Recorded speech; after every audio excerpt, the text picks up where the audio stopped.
भी खड़ी हैं। पुलिस तैयार है तो हम भी तैयार है। ला इलाहा इल्लल्लाह मुहम्मद रसूलुल्लाह। ये हाथ में आपने पत्थर उठाया हुआ है, ये लोग इन्हें औरतों पर शैली करने और लाठी करने पर हम भी जो हमसे होगा हम भी वो करेंगे। क्या करोगे? डंडे बरसाओगे? डंडे बरसाएंगे, डंडे चलेंगे, पत्थर बरसाएंगे, शैली चलेंगे। उनकी बड़ी तादाद में पुलिस यहाँ मौजूद है, डर शर नहीं लगता? नहीं डर लगता। राना सनाउल्लाह है उनका नारायण जो भी है हम अपना हक हासिल करके रहेंगे। साडा हक अच्छे रखन। अच्छा पाकिस्तान जिंदाबाद। मैं तो 10-12 हज़ार रुपया कमाता हूँ, किराया देता हूँ 6,000 रुपया, 7,000 रुपया किराया देता हूँ, बिजली का बिल देता हूँ। सुबह खाते हैं, रात को खाते हैं, दोपहर को तो खाते ही नहीं। तो ना इन लोगों ने खाने देना है। ये नून लीग तो किसी को खाने नहीं देगी। इन्होंने तो लोगों का बेड़ा गर्क कर दिया। गवर्नमेंट ने ऐलान किया जी, नून क्या करेंगे? ये तो कपड़े बेच रहे हैं, ये तो कपड़े बेच रहे हैं। इनके तो कोई कपड़े भी नहीं लेगा भाई। ये वोट को इज्जत देने वाला नारा लगाया इन्होंने। मैं कहता हूँ ये आवाम को इज्जत दें। वैसे तो हम सभी इस बात से नाराज हैं कि जब एक बार इतिहास में फौज, हमारी भारतीय फौज पाकिस्तान के अंदर घुस गई थी, उसके बाद भी यहाँ की कमज़ोर ढीली नेतृत्व और यहाँ के कमज़ोर नेताओं के चलते फौज वहाँ जाकर भी कुछ ना कर सकी, वापस आना पड़ा। तो फिर उसका सबको दुख है कहीं ना कहीं। पर आज जो हम देखते हैं कि ठीक है, वो काम जो हमारी भारतीय फौज ना कर सकी, वो काम आज पाकिस्तान के किसान कर रहे हैं। पता नहीं असलियत में किसान हैं नहीं हैं, वो तो खैर अलग विषय है। पर उत्पात जो मचा रहे हैं, जो तरीके से अपने ये पुलिस वालों को घेर रहे हैं, जिस तरीके से आर्मी को गालियां दी जा रही हैं, जिस तरीके से तोड़फोड़ तबाही मचाने की, ये लग रहा है कुछ शांति से बात करने आए। ये लोग जिस मकसद से आए हैं वही एंटरटेनमेंट का कारण है भारतीयों के लिए।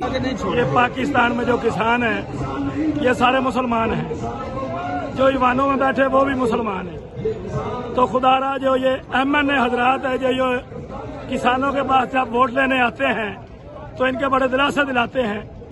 आज कोई ईवान में कोई मुसलमान नहीं बैठा।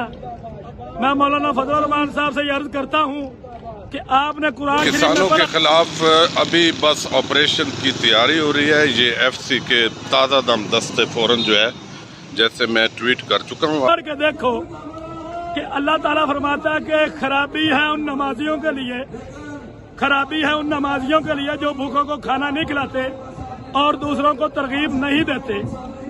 तो ये मुसलमान ही लोगों का खाना छीन रहे हैं, तो ये तो कुरान शरीफ की नाफरमानी करते हैं।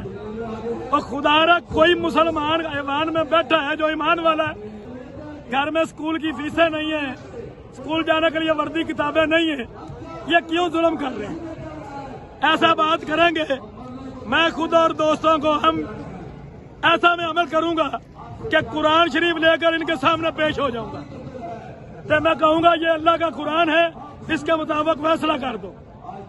अगर हमें अस्सलाम वालेकुम नाज़रीन, सिकलैन अमन आपसे मुखातिब है। नाज़रीन, इस वक्त इस्लामाबाद के हालात इंतहाई कशीदा और गर्म हो चुके हैं क्योंकि किसानों के साथ जो मुज़ाकरात थे हुकूमत की जानिब से वो नाकाम हो चुके हैं। मगर अब उनके साथ मुज़ाकरात किसानों के नाकाम होते नज़र आ रहे हैं। अगर मैं अब के मंजरनामा आपको बताऊँ कि इस वक्त जो सूरत हाल है, आप इस वक्त देख रहे हैं कि किस तरह से पुलिस ऊपर इस वक्त इनको मॉनिटर करने के लिए मौजूद है किसानों को, जबकि किसान नीचे डंडों से लैस इस वक्त बिल्कुल तैयार खड़े हैं डी चौक की जानिब मार्च करने के लिए। अंदर भी जाएंगे और आपको दिखाएंगे। जब ये अल्लाह को कुरान को देख के नहीं मानेंगे, जवाब दे देंगे, हम घरों को चले जाएंगे।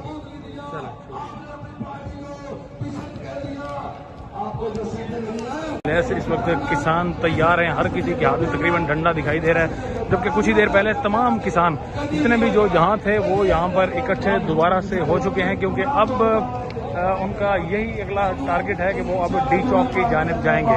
जबकि पुलिस आप देख रहे हैं कि ऊपर किस तरह से मुसलसल इन्हें मॉनिटर कर रही है। उम्मीद की जा रही है कि जो इनके लीडर्स हैं किसानों के, वो अब शायद इन्हें रोक सकें डी चौक जाने से। लेकिन इस वक्त किसान देख रहे हैं आप किस तरह से मुश्तइल हो चुके हैं, हाथों में डंडे लिए बिल्कुल तैयार हैं। बुजुर्ग नौजवान सभी यहाँ पर मौजूद हैं, अपने हकूक डी चौक की जानिब जाने के लिए बिल्कुल तैयार हैं इस वक्त किसान। लेकिन आखिरी कॉल जो कि इनके अपने लीडर्स की जानिब से दी जाएगी, उसका इंतजार कर रहे हैं। मैं तो 10-12 हज़ार रुपया कमाता हूँ, किराया देता हूँ 6,000 रुपया, 7,000 रुपया किराया देता हूँ, बिजली का बिल देता हूँ। सुबह खाते हैं, रात को खाते हैं, दोपहर को तो खाते ही नहीं। तो ना इन लोगों ने खाने देना है। ये नून लीग तो किसी को खाने नहीं देगी, मुझे लगता इन्होंने है तो लोगों का बेड़ा गर्क कर दिया। गवर्नमेंट ने ऐलान किया जी नून क्या की गवर्नमेंट करेंगे? ने ये तो कपड़े बेच रहे हैं, ये तो कपड़े बेच रहे हैं, इनके तो कोई कपड़े भी नहीं लेगा भाई। ये वोट को इज्जत देने वाला नारा लगाया इन्होंने। मैं कहता हूँ ये वाम को इज्जत दें, जो इज्जत देनी चाहिए वाम को इज्जत दें। 2000 दे रही है कोई गुजारा नहीं होगा, झूठ है। सरकारी अफसर हैं जो ऊपर बैठे हुए हैं, जिनको ये पेट्रोल देते हैं, क्या महाना 2000 रुपया देते हैं? पहले उनको 2000 रुपया दें, ये उनके पेट्रोल बंद करें, वजीरों के मशीरों के सरकारी अफसरों के पेट्रोल बंद कर दें, हमें 2000 रुपया ना दें। अगर हमें देना है तो कम से कम एक इंसान को कम से कम जो 40,000 कमाता है उसको 20,000 रुपया गवर्नमेंट दे। ਜਿਹੜੇ 2000 ਸਰ ਸਾਨੂੰ ਮਿਲੇਗਾ ਸਾਡਾ ਫਾਇਦਾ ਹੀ ਹੋਏਗਾ ਨਾ। अच्छा की फायदा होएगा? ਫਾਇਦਾ ਹੋਏਗਾ ਕੋਈ ਬੱਚਿਆਂ ਦੀ ਚੀਜ਼ ਲੈ ਲਾਂਗੇ, ਕੋਈ ਘਰ ਦੀ चीज़ ले लांगे। को शर्म आनी चाहिए कि 2000 लोगों के साथ मजाक है, क्योंकि जो बंदा 40,000 कमाता है उसके अखराजात देखें, बहुत गुर्बत है। इधर 20 रुपये एक रक्शे का किराया वसूल कर रहे हैं। अगर 2 बार हम ठोकर पर आएँ तो 40 रुपये बनते हैं, ठीक है? तो 2000 में क्या करेंगे? हस्बैंड को बस ये कहते हैं जी इमरान खान के हम कंडे लगा रहे हैं, इमरान खान का हम भुगत रहे। भाई आपको नहीं होता काम तो छोड़ दे, क्यों आते हैं इक़्तिदार में? ये लोग इक़्तिदार के भूखे हैं, वाम के भूखे हैं, वे वाम को इस्तेमाल कर रहे हैं। 2000 का तो फ़ायदा नहीं है ना। देखें जो इमरान का 14,000 देता था फिर तो चलो कुछ काम बनता भी है, 2000 से फ़ायदा तो कोई नहीं है ना। ये 2000 तो आपको लगता है कि आम मामूल के मुताबिक एक बंदा एक दिन में खा जाता है इतने पैसे। तो 14,000 मिला था आपको कभी? हाँ जी मिलता है, हमारी फैमिली को 2 मेंबर्स को मिलता है 14,000 रुपये। हाँ जी कोई तो फायदा होगा ही ना। ये आंदा बिल पाट दांगे, साट दांगे, साढ़े 3 सालों ਦੇ ਵਿੱਚ ਇਹਨੇ ਬਿੱਲ ਤਿੱਗਣੇ ਕੀਤੇ ਆ। ਮਹਿੰਗਾਈ ਬੜੀ ਹੋ ਗਈ ਹੈ, ਕੀ ਕਰ ਸਕਦਾ ਮਜ਼ਦੂਰ ਬੰਦਾ, ਗਰੀਬ ਬੰਦਾ, ਉਹਦੇ ਹਾਲਾਤ ਬਹੁਤ ਮਾਰੇ ਹੋਏ ਨੇ। ਗਰੀਬ ਬੰਦਾ ਤੇ ਕਹਿੰਦਾ ਮੈਨੂੰ ਮਰਨ ਵਾਸਤੇ ਕੋਈ ਥਾਰ ਲੱਭੇ। क्या करना चाहिए गवर्नमेंट को? ਗਵਰਨਮੈਂਟ ਨੂੰ ਕੋਈ ਹੋਸ਼ ਤੇ ਨਾਹੁਨ ਲੈਣੇ ਚਾਹੀਦੇ ਨੇ, ਅਕਲ ਕਰਨੀ ਚਾਹੀਦੀ ਗਵਰਨਮੈਂਟ ਨੂੰ। अच्छा 2000 से एक मोबाइल पैकेज लग सकता है कॉल, और एक महीने की तो बंदा रोटी भी नहीं खा सकता, एक हफ्ते की भी बंदा रोटी नहीं खा सकता होटल से। अगर हम पर डे की जो सुबह से लेकर शाम तक बंदा जो एक मज़दूर जो होटल से अभी खाना खा रहा है वो कम से कम 400 रुपये का खाना खा रहा है, 3 या 400 रुपये का, को 2000 को क्या करेगा? 2000 का राशन मांगे 8 दिन नहीं चलेगा। जो इमरान खान ने कहा था मैं घर दूंगा, हमने उनको वोट दिए, उसने भी हमें कुछ नहीं दिया। ये आए 500 घी था, अब 500 640 हो गया है।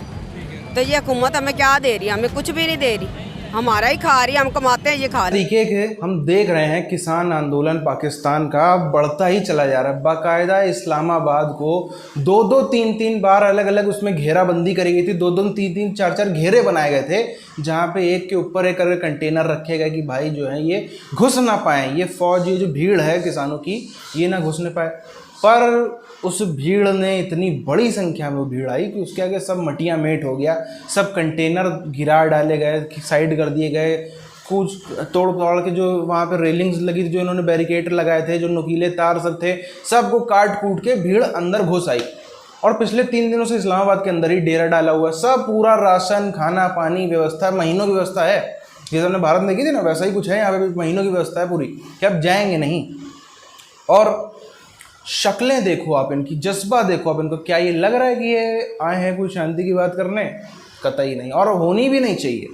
क्योंकि हमने देखा 1-1.5 साल पहले जब तक पूरा किसान आंदोलन चलता रहा, तकरीबन 1 साल पूरा चला, उसमें जो मिडिल क्लास तबका था, ना सिर्फ दिल्ली एनसीआर का बल्कि पूरे उत्तर भारत का तो हम कम से कम कह ही सकते हैं, बल्कि 70% इंडिया का तो हम कह ही सकते हैं। फॉर एग्जांपल कोई किसी की तमिलनाडु में दुकान है, वो सामान दिल्ली से लेके जाता है, कोई कहीं नॉर्थ ईस्ट में किसी का दुकान, कुछ बिजनेस है, वो यहाँ से करता है, तो सबका प्रभावित तो हुआ कहीं ना कहीं। पर अगर इसको हम समझें ढंग से, तो जो मिडिल क्लास तबका था, जो यहाँ पे नौकरी कर रहा है, जिसके खुद शायद पिताजी या दादाजी किसान रहे हों, जिसका जो यहाँ पे नौकरी कर रहा है, दुकान चला रहा है, बिजनेस कर रहा है, जिसके भाई बंधु जो है, रिश्तेदार जो हैं, वो खेती किसानी कर रहे हैं, वो सब भी प्रभावित हुए। सब ने एक तक आवाज़ बोली कि भाई ये किसान आंदोलन तो नहीं नज़र आ रहा है किसी भी तरीके से। सबके अपने अपने राय थे, पब्लिक ने अपनी राय दी कि भाई मिडिल क्लास जो तबका है वो इससे प्रभावित हो रहा है, उनका आना जाना, उनका सब कुछ प्रभावित हो रहा है। किसी ने नहीं सुनी पूरी दुनिया में। अब चाहे पाकिस्तानी कितना ही चीखते चिल्लाते रह जाए कि ये किसान आंदोलन नहीं है, ना ही भारत को सुनना चाहिए, ना ही किसी को सुनने देना चाहिए। इस चीज़ का जो है वो विशेष तौर पर पहली बात तो ध्यान रखना चाहिए। और उसके बाद अभी तो आप देखो जिस तरीके का इमरान खान, क्योंकि बैक करके इन सबको भिजवाया है, इमरान खान ने खैर बोल भी दिया है कि मैं इनके साथ हूँ, वैसे भी इमरान खान की यही सब भीड़ है। इनमें से 90% का अगर बैकग्राउंड चेक किया जाए तो सब इमरान खान की पार्टी कार्यकर्ता ही निकलेंगे या तो उनके रिश्तेदार निकलेंगे, सब वही भीड़ आ गई है। अब जब तक दबाव नहीं बना लेता इमरान खान चुनाव करवाने का, तब तक ये वापस भी नहीं जाने वाले हैं।